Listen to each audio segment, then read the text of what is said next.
Janie. Welcome back to the Bookworms Buddy. This is my review today of Bram Stoker's Dracula. For those of you who did not know, I was hosting a read-along. I started on May 2nd, and it took me approximately 3 to 4 days to read this book. It was pretty decent. I was amazed at Bram Stoker's writing. I figured he was going to be really kind of gritty, but he's actually very poetic. And I really was surprised about it. I was really happy with that.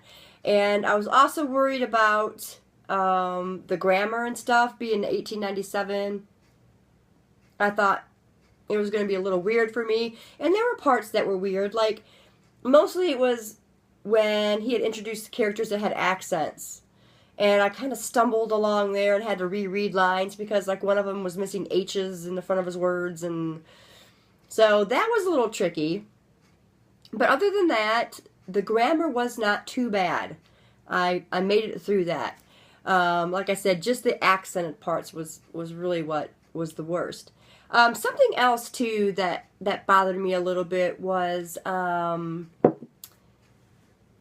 Jonathan's visit to the castle.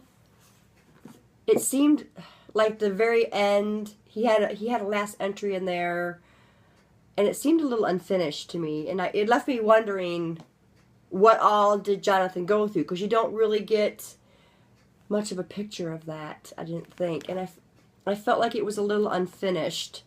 So I don't know if anybody else felt that or not, but it kind of felt that way to me. And one other thing that I guess I was expecting was a bigger part for Lucy, not as the character that she portrays mostly in the book, but as her life as a vampire. The time leading up to the inevitable, she was actually in the book quite a bit. And I'm only thinking this way because of this book right here, Incarnation, which is the reason why I picked up Dracula. This is Lucy's story, her side of things. And because of finding this book, I expected more of her as a vampire. And it was really very vague.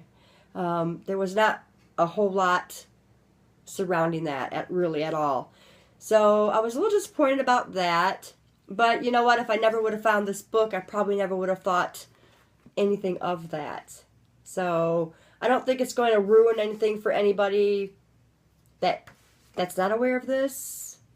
So, I mean, I don't know. That was just my expectations, and it was a little disappointing that, you know, there was not as much on that side of her life as there was on the front side. So, anyway, but other than that, the book was great. I really enjoyed it a lot, and like in the beginning, I had reservations, and I was saying I've got reservations, but all those reservations and fears were laid to rest as soon as I opened the first page.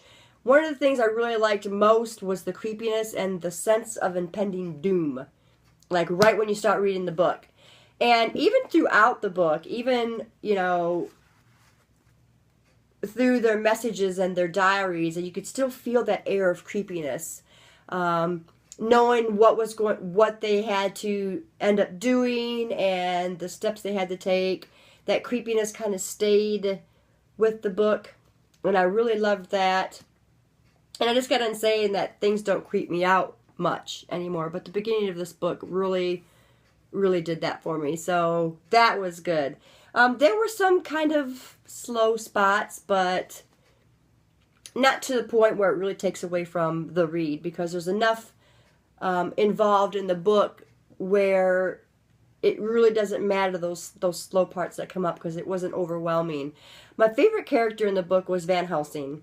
I thought he was fantastic, and I think he brought so much to the book. I was a little annoyed at the beginning of him because it just seemed like he was keeping everything to himself and he wasn't really letting people know. It was almost like he thought they should figure it out for themselves. So I'm like, dude, you know, tell them what's going on. And finally, you know, when you're reading further, you can understand why he kind of held off on that. But other than that, I don't want to give too much away because I know there's people still read it. So, like I said, Van Helsing was like one of my favorite characters. And I liked a lot of the characters in the book, but he's the one that stood out the most for me. And, yeah, that's about it, guys. That's my review on Dracula by Bram Stoker. If you have not read this book, you should really pick it up. If you don't want to spend the money on it, you can go and get a free copy for your Kindle. I don't know about other e-readers, if they offer it for free for other e-readers. I didn't check that. But go on Amazon, you can get it for your Kindle for free, I know for sure. And just check out for other e-readers, I guess.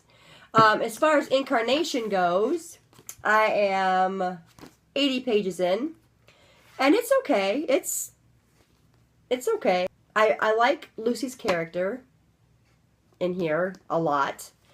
I'm sitting at about a 3 right now. This one, I rated a 4 out of 5 stars, just to let you guys know. But I'm sitting at about a 3 right now, so we'll see where it ends up at. But yeah, it's flowing pretty well for when I've had a chance to sit down and read. And I think it's going to end up pretty good. So this was also part of the read-along. I don't know if anybody decided they were going to read this one after reading Dracula, but I knew I had to because this was the point of reading Dracula anyway. So I will have a review on this book when I finish it. I should finish it tonight or tomorrow sometime, I think. Just depends on how busy I am. But I will have a review on this one too. So pick up Dracula, guys. Try the book out. It was really good. Thanks for staying tuned, and I'll see you in the next video. Bye.